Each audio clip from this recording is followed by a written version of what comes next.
Day 8 में आप सब पार्टिसिपेंट का स्वागत है। और डे 8 में सबसे पहला रिपोर्ट जो हम आज डिस्कस करेंगे वो है स्किन एनालिसिस रिपोर्ट कार्ड। यानी ये रिपोर्ट कार्ड हमें बताएगा कि हमारा स्किन का हेल्थ कैसा हो सकता है। तो सबसे पहले अगर बात करें हम स्किन का, तो स्किन क्या है? स्किन है हमारी बॉडी का सबसे बड़ा organ. Skin is the largest organ of our body. और अगर बात करें स्किन के फंक्शंस का, तो हमारी बॉडी के लिए स्किन के बहुत सारे फंक्शन है, बहुत सारे काम है, बहुत सारी चीजों को कंट्रोल करती है हमारी स्किन। जैसे स्किन क्या है? सबसे पहले है स्किन हमारा फर्स्ट लाइन ऑफ डिफेंस। यानी कोई भी भारी पैथोजन हमारी बॉडी में आता है तो सबसे पहले उसका मुकाबला होता है हमारी स्किन से। तो स्किन है बहुत important for our immune system, that is first layer of immunity. उसके अलावा स्किन हमारी बॉडी के टेम्परेचर को कंट्रोल करने में हेल्प करती है। उसके अलावा स्किन स्टोर करती है हमारे ब्लड को। उसके अलावा ये हमारे जो भी है इंटरनल ऑर्गन्स या हमारी जो मसल्स या जो भी आर्टरीज उनको डैमेज से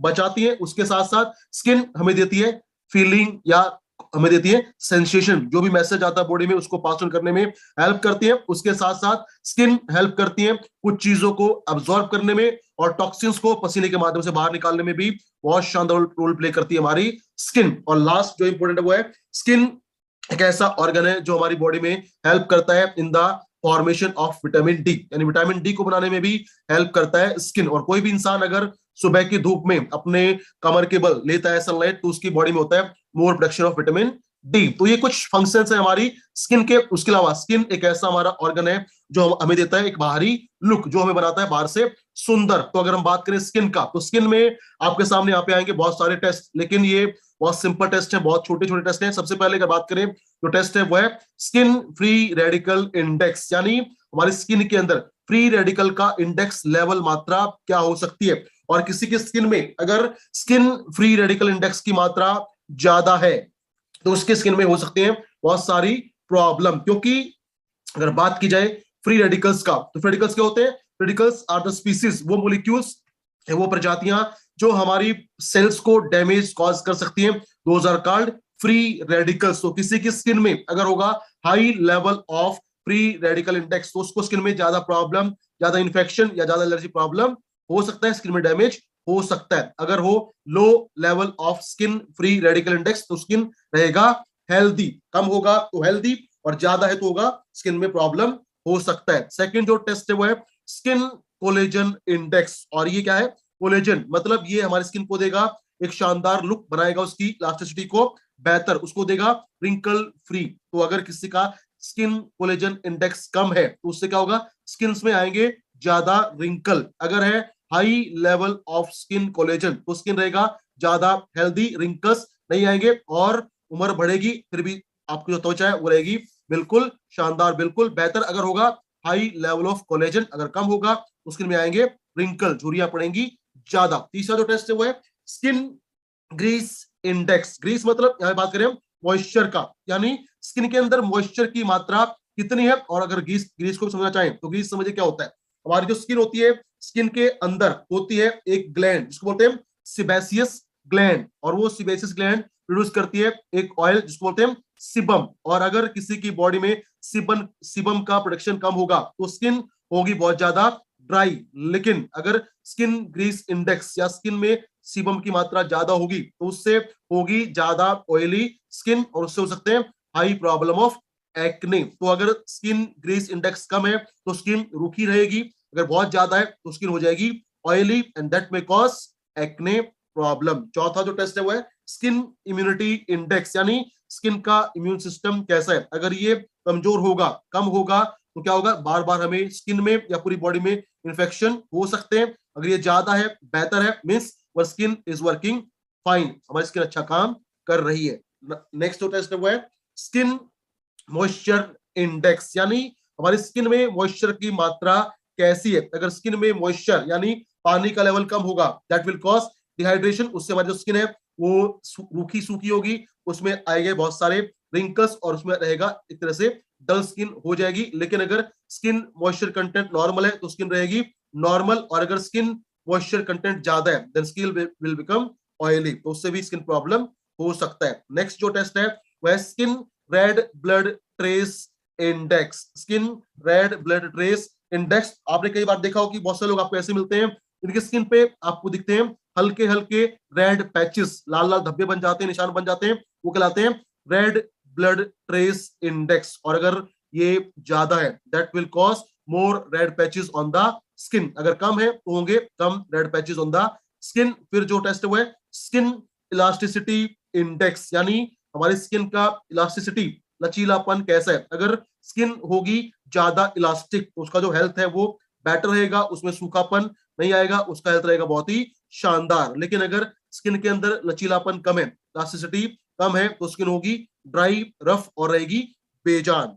फिर है स्किन मेलानिन इंडेक्स, और ये है मेलानिन मतलब ये होता है पिगमेंट जो रिस्पॉन्सिबल है for black colour of the skin. अगर स्किन में मेलानिन का मात्रा ज्यादा होगा तो skin will become more black, अगर कम होगा तो स्किन बिकम व्हाइट। तो ये एक हार्मोन होता है, मेलानिन पिगमेंट होता है which is responsible for skin of the colour. अगर मेलानिन ज्यादा होगा तो स्किन का कलर होगा ब्लैक, अगर कम होगा तो स्किन का कलर होगा व्हाइट। और लास्ट में आता है स्किन हॉर्नीनेस इंडेक्स, यानी हमारी स्किन का जो ओवरऑल हेल्थ है, अपीयरेंस है, या उसमें कितना है हॉर्नीनेस, रूखापन, सूखापन, बेजानपन। अगर ये ज्यादा होगा तो स्किन रूखी रहेगी, ड्राइनेस बहुत ज्यादा होगी और इसका जो हेल्थ है वो गुड अपीयरिंग नहीं होगा। लेकिन अगर है कम स्किन हॉर्नीनेस मतलब skin is healthy. So this is all about skin analysis report card. हम आगे बढ़ते हैं और डिस्कस करते हैं अपनी आज की रिपोर्ट को, जो है एक बहुत सिंपल सा रिपोर्ट है और वो है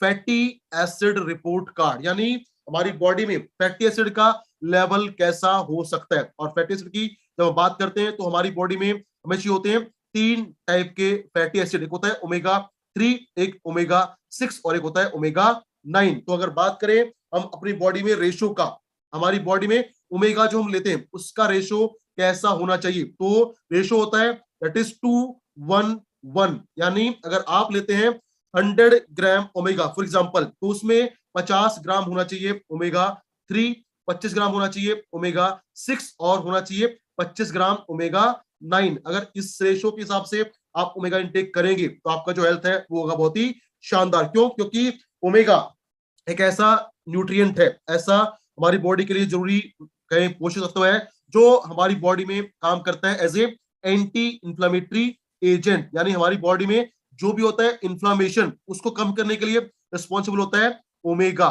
तो जैसे अगर आप बात करें हमारी बॉडी में अगर कोई भी एलर्जी होती है या कोई भी होता है सूजन या कोई भी होता है बॉडी में पेन, उन सब के लिए जिम्मेदार होता है एक केमिकल जो बनता है हमारी बॉडी में, उसको बोलते हैं प्रोस्टाग्लैंडिन। अगर प्रोस्टाग्लैंडिन बनेगा तो बॉडी में एलर्जी ज्यादा होगी, इन्फ्लामेशन ज्यादा होगा, सूजन ज्यादा आएगी और होगा ज्यादा बॉडी पेन। लेकिन अगर आप लेते हैं ओमेगा 3, ओमेगा 3 होता है एंटी इंफ्लामेटरी, जो इन्फ्लामेशन को कम करेगा by blocking the formation of prostaglandin. वो प्रोस्टाग्लैंडिन के बनने को कम करेगा, बंद करेगा, जिससे बॉडी में एलर्जी, सूजन या दर्द नहीं होगा।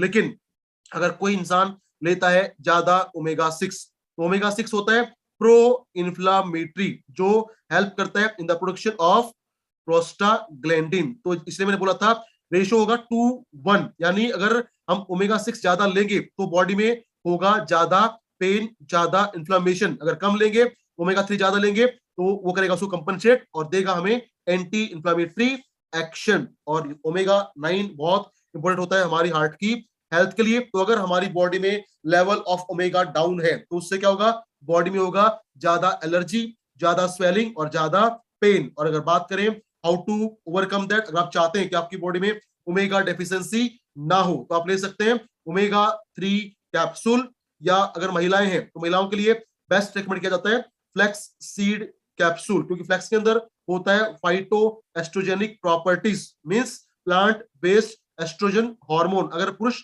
उसको लेंगे तो उनमें कुछ प्रॉब्लम आ सकता है, लेकिन ओमेगा 3 अगर बात करें महिलाओं का, उनके लिए बेस्ट सोर्स है फ्लेक्स सीड कैप्सूल, जो देगा उनको शानदार सपोर्ट ऑफ एस्ट्रोजन हार्मोन। उसके अलावा आप ले सकते हैं हिमालयन बेरी जूस, क्योंकि वो आपको देगा ओमेगा 3, ओमेगा 6 और ओमेगा 9 फैटी एसिड। और अगर हम बात करें फैटी एसिड्स का, तो ये हमारी इम्यूनिटी के लिए, हमारी स्किन की हेल्थ के लिए, जॉइंट्स के लिए, ब्रेन के लिए, हमारी हार्ट हेल्थ के लिए होते हैं बहुत ही इंपॉर्टेंट। अगर बॉडी में इनकी मात्रा अच्छी रहेगी, बेहतर रहेगी, तो हमारा इम्यून सिस्टम बेहतर होगा, बॉडी में पेन, स्वेलिंग, एलर्जी कम होगा, हार्ट हेल्थ अच्छा रहेगा। लेकिन अगर इनका लेवल डाउन हो गया, that may cause problem in our skin. उसके अलावा जॉइंट पेन बढ़ सकता है, स्वेलिंग बढ़ सकता है, और हार्ट प्रॉब्लम भी हो सकता है अगर हो जाए लो लेवल ऑफ ओमेगा। तो उसके लिए आप ले सकते हैं ओमेगा 3 कैप्सूल या फ्लैक्सीड या हिमालयन बेरी जूस। और इसी के साथ हम आगे बढ़ते हैं और डिस्कस करते हैं अपनी आज की नेक्स्ट रिपोर्ट का, जो है amino acid analysis report card. और अगर हम बात करें अमीनो एसिड्स का, तो अमीनो एसिड्स क्या है? अमीनो एसिड्स वो एसिड्स होते हैं जो बनाते हैं मिलके प्रोटीन्स। और अगर बात करें अपनी बॉडी का, तो हमारी बॉडी में वैसे तो होते हैं 20 प्रकार के अमीनो एसिड, लेकिन हमारी बॉडी में होते हैं 2 स्पेशल अमीनो एसिड जो बॉडी में इंटरनली बन जाते हैं, इसलिए बोला जाता है there are total of 22 amino acid in our body. लेकिन हमारी बॉडी के जो जीन्स हैं, उन जीन्स में होते हैं 20 प्रकार के अमीनो एसिड। और जो भी होते हैं अमीनो एसिड वो होते हैं 2 प्रकार के, 2 टाइप के। एक होता है इसेंशियल अमीनो एसिड और दूसरा होता है नॉन इसेंशियल अमीनो एसिड। अगर बात करें हम इसेंशियल अमीनो एसिड का, तो वो अमीनो एसिड जो हमारी बॉडी अपने आप नहीं बना सकती, जिनको हमें बाहर से लेना पड़ेगा, उनको बोलते हैं इसेंशियल अमीनो एसिड। और उसमें आते हैं 9 प्रकार के अमीनो एसिड, जैसे lysine, tryptophan, phenylalanine, methionine, threonine, isoleucine, leucine, valine, histidine. ये होते हैं इसेंशियल अमीनो एसिड, यानी इनको हमारी बॉडी खुद तैयार नहीं कर सकती, इनको हमें बाहर से लेना पड़ेगा। जो बाकी बचे 11 अमीनो एसिड वो होते हैं नॉन इसेंशियल अमीनो एसिड। उनको हमारी बॉडी जब हम लेते हैं एक अच्छा प्रोटीन डाइट, तो हमारी बॉडी इनको खुद अपने अंदर बना लेती है। तो इस रिपोर्ट की बात करें तो यहाँ पे दिए गए हैं टोटल 10 प्रकार के अमीनो एसिड, और उन 10 में से जो ऊपर के 9 है ये है इसेंशियल अमीनो एसिड, यानी ये है वो अमीनो एसिड जो हमारी बॉडी खुद नहीं बना पाएगी, इनको हमें बाहर से लेना पड़ेगा, अपने भोजन से इनको लेना पड़ेगा, या लेना पड़ेगा इनके लिए सप्लीमेंट। जो इंपॉर्टेंट है, हमारी बॉडी में काम क्या करेंगे, हमारी बॉडी को, मसल्स को मजबूती देंगे, हार्मोन्स और एंजाइम को बनाने में हेल्प करेंगे, इम्यून सिस्टम को बूस्टअप करेंगे, और हमारी बॉडी में जो होता है सर्केडियन रिदम उसको करेंगे कंट्रोल, ताकि उसमें कोई प्रॉब्लम ना आए। और लास्ट में जो है अमीनो एसिड वो है आर्जिनाइन, और आर्जिनाइन होता है नॉन इसेंशियल अमीनो एसिड। लेकिन यहाँ पे दिया गया क्यों? क्योंकि आर्जिनाइन एक ऐसा अमीनो एसिड है, अगर हमारी बॉडी में ये कम बनेगा या कम हो जाएगा, तो उससे क्या होगा, जो ब्लड का फ्लो है उसमें प्रॉब्लम आएगा, बीपी डाउन हो जाएगा, और होगा लो इरेक्शन। अगर है पुरुष, तो जिनको होता है लो बीपी का प्रॉब्लम या है इरेक्टाइल डिसफंक्शनिंग, उनकी उनमें होता है डेफिशिएंसी ऑफ आर्जिनाइन। तो उसके लिए आपको लेना पड़ेगा बेहतर डाइट ऑफ प्रोटीन, ताकि ये बॉडी में बेहतर तरीके से बन सके। सो this is about amino acid analysis report card. तो ये ऐसे अमीनो एसिड जो आपको लेने पड़ेंगे, बाहर से लेना पड़ेगा इनका सप्लीमेंट, या लेना पड़ेगा भोजन में ज्यादा, ताकि इनका बॉडी में डेफिशिएंसी ना हो। तो अगर all about amino acid. Next हम आगे बढ़ते हैं और डिस्कस करते हैं अपनी आज की अगली रिपोर्ट को, pancreatic function analysis report card. और अगर हम बात करें पैंक्रियाटिक फंक्शन का, मतलब हमारी पैंक्रियास कैसा काम कर रही है, उसका हेल्थ कैसा हो सकता है, उसके बारे में अगर बात करें, तो सबसे पहले पैंक्रियास हमारा वो ऑर्गन है जो बनाता है 2 हार्मोन, और वो होते हैं इंसुलिन और ग्लूकागॉन। का जो प्रोडक्शन है वो होता है हमारी पैंक्रियास के अंदर। और ये इंसुलिन और ग्लूकागॉन क्या है, these are responsible for maintaining our blood sugar level. अगर हमारी बॉडी में इंसुलिन और ग्लूकागॉन के लेवल में अगर प्रॉब्लम आएगा, तो उससे क्या होगा, उससे हमारा जो ब्लड शुगर लेवल है वो फ्लक्चुएट हो सकता है। तो अगर हम बात करें पैंक्रियास का, तो पैंक्रियास में होता है डीप में एक पार्ट जिसको बोलते हैं आइसलेट ऑफ लैंगरहैंस, और वहां पे होती है अल्फा सेल्स और बीटा सेल्स। अल्फा सेल्स बनाती है ग्लूकागॉन को, और बीटा सेल्स बनाती हैं इंसुलिन को, जो दोनों मिलकर रिस्पॉन्सिबल है for maintaining normal blood sugar level. तो अगर हम बात करें सबसे पहले इंसुलिन का, तो इंसुलिन क्या है, please reply me in the chat box कि इंसुलिन हमारे लिए क्या करता है और क्यों ये हमारे लिए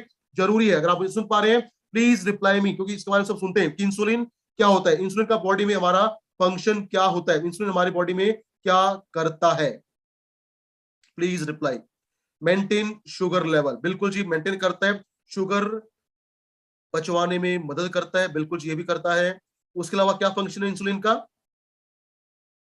प्लीज राइट लिखिए, रिड्यूस शुगर लेवल, जी शुगर के लेवल को कम करने में हेल्प करेगा। Okay, maintain blood sugar level, बिल्कुल सर, इंसुलिन शुगर रेगुलेटर, बहुत बढ़िया से बहुत बढ़िया।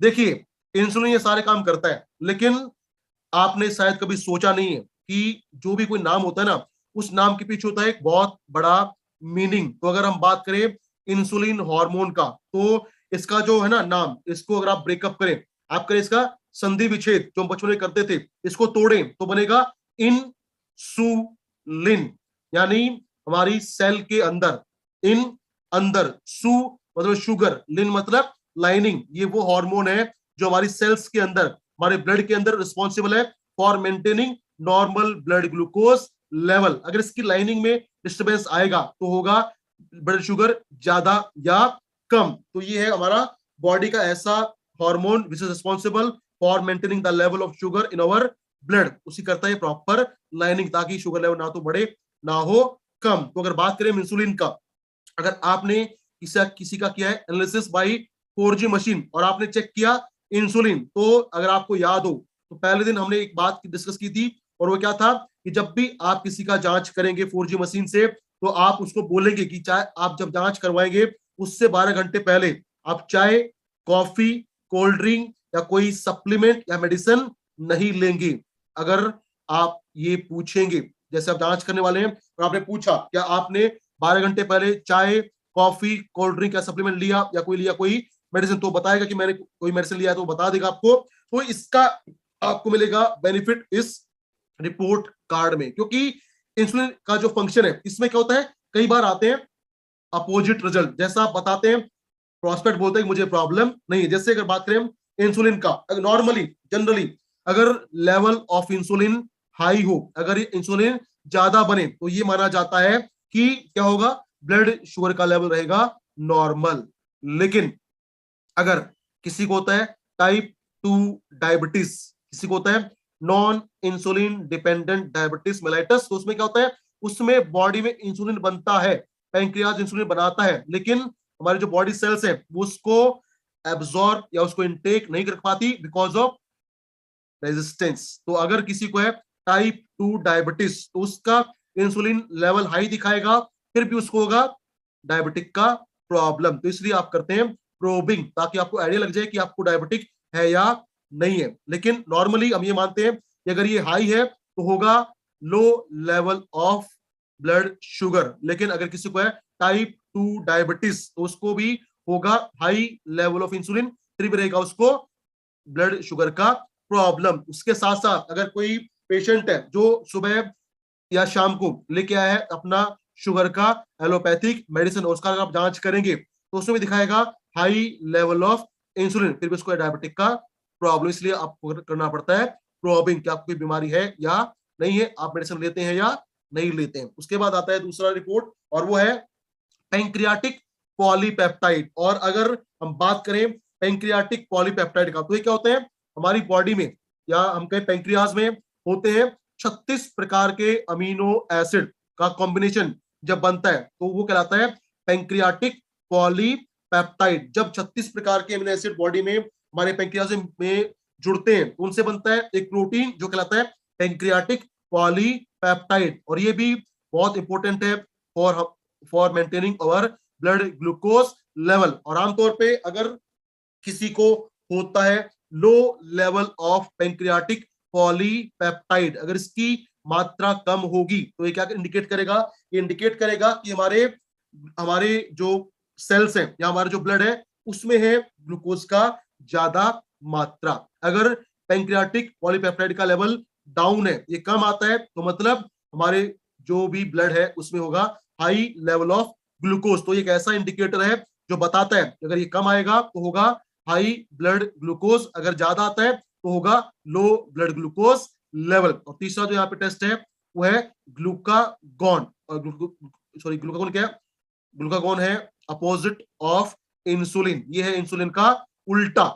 अगर होगा लेवल ऑफ इंसुलिन हाई तो होगा ग्लूकागॉन का लेवल कम, और अगर होगा लो लेवल ऑफ इंसुलिन, तो होगा ये ज्यादा मात्रा में। क्यों? क्योंकि ये दोनों हार्मोन क्या करते हैं, मिलके करते हैं, ब्लड ग्लूकोज को मेंटेन करते हैं नॉर्मल। तो अगर किसी के ब्लड में है ज्यादा ग्लूकोज की मात्रा, तो लेवल ऑफ ग्लूकोगन हो जाएगा लो, ताकि जो भी हमारे लिवर में ग्लाइकोजन स्टोर्ड है उससे ग्लूकोज ना बने। अगर हमारे ब्लड में है लो लेवल ऑफ ग्लूकोज, तो होगा हाई सिक्रेशन ऑफ ग्लूकागॉन, ताकि हमारे बॉडी को मिले ज्यादा ग्लूकोज फ्रॉम द ग्लाइकोजन। तो अगर ग्लूकागॉन डाउन है तो इंसुलिन हाई होगा, या कहें होगा हाई ब्लड ग्लूकोज लेवल। अगर ग्लूकागॉन का लेवल हाई है तो होगा low level of blood glucose. तो सिंपल सी बात ही है, ग्लूकागॉन अगर कम है तो शुगर लेवल होगा ज्यादा, अगर ग्लूकागॉन का लेवल हाई है तो शुगर लेवल होगा down. This is all about pancreatic function analysis report card. और अगर आप चाहते हैं कि आपका पैंक्रियाज एक्टिवेट रहे, उसमें जो भी प्रोडक्शन है इंसुलिन का, ग्लूकागॉन का, वो बेहतर हो, आपकी आइसोलेट ऑफ लैंगरेंज सेल्स अच्छा काम करें, तो उसके लिए जो बेस्ट सप्लीमेंट है वो है शिलाजीत हार्मोन। तो हम आगे बढ़ते हैं और डिस्कस करते हैं अपने नेक्स्ट रिपोर्ट को, जो है शुगर एनालिसिस रिपोर्ट कार्ड। और रिपोर्ट कार्ड हमें बताएगा कि ब्लड शुगर का लेवल कैसा हो सकता है। सबसे पहले कोफिशिएंट ऑफ इंसुलिन सिक्रीशन, यानी हमारे ब्लड के अंदर इंसुलिन का सिक्रीशन का मात्रा कैसा हो सकता है। नॉर्मली अगर होगा लो लेवल ऑफ ग्लूकोज तो होता है good amount of insulin in our blood, लेकिन अगर है टाइप 2 डायबिटीज तो इंसुलिन का लेवल हाई रहेगा, फिर भी होगा हाई ब्लड ग्लूकोज का लेवल। दूसरा जो रिपोर्ट है वो है ब्लड शुगर कॉफिशिएंट, यानी हमारे ब्लड के अंदर शुगर की मात्रा कितनी हो सकती है। अगर ये ज्यादा है तो इंडिकेट करेगा कि हो सकता है प्रॉब्लम ऑफ हाइपर ग्लाइसीमिया, यानी हाई ग्लूकोज लेवल। अगर ये कम है तो इंडिकेट करेगा hypoglycaemia, low level of glucose in the blood. और लास्ट है यूरिन शुगर कॉफिशिएंट, यानी यूरिन के अंदर शुगर की मात्रा कितनी हो सकती है। अगर ये हायर साइड में ज्यादा है तो हो सकता है हाइपर ग्लाइसीमिया, अगर कम है तो होगा हाइपोग्लाइसीमिया। और अगर किसी का ब्लड शुगर का मात्रा ज्यादा है, उसका शुगर लेवल हाई रहता है, तो उसके लिए आप रेकमेंड कर सकते हैं sugar control juice, anti diabetic tablet, उसके अलावा शिलाजीत कैप्सूल और जिम्नेमा सिल्वेस्ट्रिस अगर आप रेकमेंड करेंगे तो मिलेगा आपको शानदार रिजल्ट, क्योंकि हमने बात किया अबाउट कम करने में। और नेक्स्ट हमारे पास जो रिपोर्ट है बड़ा सिंपल सा रिपोर्ट है। रिपोर्ट कार्ड बताता है कि हमारी बॉडी में किस चीज से हमें एलर्जी हो सकता है। दिस इज द इंडिकेटर कि अगर इनका लेवल बढ़ेगा तो इससे हमारी बॉडी में एलर्जी हो सकता है। जैसे किसी को हो सकता है allergy from bacteria, allergy from antibiotic, या बहुत सारे होते हैं केमिकल सिरम, उसके अलावा बहुत सारे केमिकल्स, पेंट, रेडिएशन। अगर इनसे किसी को एलर्जी होगा तो ये इंडिकेटर आएगा ऑन हायर साइड। अगर हायर साइड में आता है तो इंडिकेट करेगा कि उस पर्टिकुलर चीज से हमारी बॉडी में इनफेक्ट एलर्जी प्रॉब्लम हो सकता है। और अगर किसी को है प्रॉब्लम ऑफ एलर्जी तो उसके लिए आप रेकमेंड करेंगे एलर्जी केयर। उसके साथ साथ अगर हम बात करें एलर्जी केयर का, उसके अलावा आप ऐड कर सकते हैं रक्त शोधक सिरप, ताकि ब्लड रहे प्यूरिफाई, और ब्लड प्यूरिफाई रहेगा तो एलर्जी होगी कम। उसके अलावा आप दे सकते हैं ओमेगा 3 कैप्सूल, क्योंकि वो भी है एलर्जी को कम करने वाला एजेंट। उसके अलावा आप दे सकते हैं नीम कैप्सूल, जो करेगा ब्लड को प्यूरिफाई और एलर्जी को करेगा कम।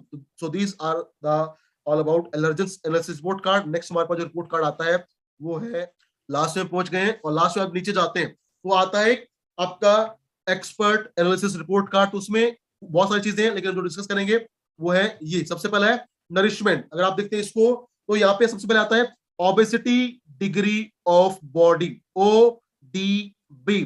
अगर ये है 100%, यानी हमारी बॉडी का जो वेट है that is absolutely identical, absolutely क्या बोले आइडियल। लेकिन अगर ये ज्यादा आता है मतलब हमारी बॉडी में फैट की मात्रा उतनी ही ज्यादा होगी। अगर ये 100% है then overweight is absolutely ideal. अगर ये ज्यादा है तो होगा हमारा ओवरवेट या ज्यादा fat content in the body. Second जो है वो है BMI, बॉडी मास इंडेक्स। और अगर बात करें हम बॉडी मास इंडेक्स का तो ये क्या है, ये एक पैरामीटर, एक इंडिकेटर जो बताता है कि हमारा वेट या कैसा है, नॉर्मल है, अंडरवेट है या है ओवर वेट। तो अगर हम बात करें BMI का, अगर किसी का BMI आता है 18.5 से कम तो वेट उसका कम है। अगर BMI है 18.5 से लेके 29.9 तक तो वेट नॉर्मल है। अगर BMI है 23 से ज्यादा तो है ओवरवेट स्टार्ट हो गया। अगर BMI है 24.9 तक तो है ओबेसिटी का शुरुआत। अगर बीएमआई है 25 से लेके 29.9 तक तो है लेवल 1 ओबेसिटी। अगर बीएमआई है 30 से ज्यादा तो है लेवल 2 ओबेसिटी। और अगर बीएमआई 40 से ज्यादा तो that is called severe obesity या लेवल 3 ओबेसिटी। और तीसरा यहाँ पे जो इंडिकेटर हुआ है बेसल मेटाबॉलिज्म रेट, बीएमआर, यानी ये बताता है कि जिसका भी आपने जांच किया है उसकी जो प्रेजेंट हाइट है, उसका जो प्रेजेंट वेट है, उसका जो सेक्स है, उसके हिसाब से उसकी बॉडी को कम से कम एक दिन में कितना कैलोरीज चाहिए बेहतर काम करने के लिए। तो बीएमआर क्या है? बॉडी का minimum calorie requirement to work better. अगर आप चाहते हैं कि आपकी बॉडी में एनर्जी लेवल डाउन ना हो, उसका फंक्शन शानदार रहे, तो उसके लिए हम देखते हैं BMR, the minimum calorie requirement for performing best function by our body. तो ये है हमारी बॉडी का कम से कम कैलोरी का रिक्वायरमेंट। और नेक्स्ट जो हम डिस्कस करेंगे यहाँ पे वो है वेट कंट्रोल। जैसे अगर बात करें जिसका रिपोर्ट है उसका जो टारगेट वेट होना चाहिए वो होना चाहिए 53, लेकिन है 54, तो क्या करना पड़ेगा उसको अपना 1 किलो वजन कम करना चाहिए ताकि उसका हेल्थ हो बिल्कुल आइडियल। उसके अलावा फिर हम देखते हैं नीचे, और वो नीचे क्या है? नीचे है बॉडी फॉर्म असेसमेंट, यानी हम जिसका हमने जांच किया है उसकी बॉडी को 100 में से कितने मार्क्स मिल सकते हैं, क्या उसका रहेगा परसेंटेज। अगर ये है 70 के आसपास या 70 के बराबर तो मतलब बॉडी है स्टैंडर्ड, ठीक ठाक है। अभी अगर ये है 80, 70 और 80 के बीच में मतलब बॉडी अभी आपकी अच्छी कंडीशन में है। अगर है 90, 80 और 90 के बीच में means body is in excellent condition. So this is the overall marking to the body as per 4G analysis report card. और लास्ट में जो हम डिस्कस करते हैं वो है अगर आपके पास पूरा समय नहीं है कि आप पूरी रिपोर्ट को स्टडी करें, एनालिसिस करें और फिर बताएं उसको क्या हो सकता है, उसके लिए आप क्या करेंगे, आप जाएंगे लास्ट में नीचे और देखेंगे ये रिपोर्ट कार्ड जो है test report with expert advice. अब इसका मतलब क्या है? अगर आपके पास पूरी रिपोर्ट स्टडी करने का समय नहीं है तो आप सीधा इसमें जाके देख सकते हैं कि जिसका आपने जांच किया है उसकी बॉडी में क्या क्या रिपोर्ट्स में हो सकता है। तो पहले यहाँ पे जो आता है वो आता है about the probably hidden problem, यानी वो समस्याएं, वो परेशानियां जो है छुपी हुई, अगर इनका केयर नहीं करेंगे, देखभाल नहीं करेंगे तो ये होंगी आने वाले टाइम में उनके लिए एक प्रॉब्लम। तो ये क्या है? अभी छुपी है, इनके सिम्टम नजर नहीं आते, लक्षण हमें दिखाई नहीं देते, महसूस नहीं होते, लेकिन सेल के लेवल पे प्रॉब्लम स्टार्ट हो चुका है। अगर आपने उसको कंट्रोल नहीं किया तो ये प्रॉब्लम हो सकता है। उसका फायदा क्या है? देखिए फायदा यही है कि अगर हम किसी को बता दें कि आपकी बॉडी में ये प्रॉब्लम सेल लेवल पे स्टार्ट हो चुकी है, अगर आपने इसको कंट्रोल कर लिया तो अभी बीमारी से बच जाएंगे, अगर नहीं किया तो फ्यूचर में प्रॉब्लम आपको हो सकता है। तो ये है वो छुपे हुए सिम्टम या छुपी हुई कहें रोग या बीमारियां जो फ्यूचर में हो सकती है अगर इनको क्योर नहीं किया गया। ये कैसी है? अब इनके सिम्टम बॉडी में नजर नहीं आते, that's why they are called hidden problem. तो आप ये बताएंगे तो क्या होगा? You can manage them, you can control them, time रहते आप इनको कंट्रोल कर सकते हैं। और फिर नीचे आता है और वो है अबाउट द प्रॉब्लम ऑफ सब हेल्थ ट्रेंड, यानी ये वो ट्रेंड्स रहेंगे, वो रिपोर्ट्स रहेंगी जिनका कहीं ना कहीं बॉडी में जो सिम्टम है वो नजर आता है उस कस्टमर को, उस प्रोस्पेक्ट को, कि उसकी बॉडी में ऐसे कुछ सिम्टम होंगे जो इंडिकेट करेंगे कि उसको ये प्रॉब्लम हो सकता है। यानी ये वो चीजें जिनके सिम्टम बॉडी में आने स्टार्ट हो चुके हैं, तो अब ये बताएंगे। तो इनको आपको करना है सबसे पहले कंट्रोल, क्योर, ताकि बॉडी में प्रॉब्लम ना हो। तो अगर आपके पास पूरा टाइम नहीं है to study all the report, you can go here in test report with expert advice about the probable hidden problem। मतलब वो समस्याएं जो अभी बॉडी में स्टार्ट हुई हैं लेकिन सिम्टम नजर नहीं आते, वो है हिडन प्रॉब्लम। और वो प्रॉब्लम जो बॉडी में हो शायद हो चुकी है और सिम्टम भी आपको महसूस होते होंगे, वो है द प्रॉब्लम ऑफ सब हेल्थ ट्रेंड। तो ये इनको देख के आप बता सकते हैं कि आपको इनका क्योर करना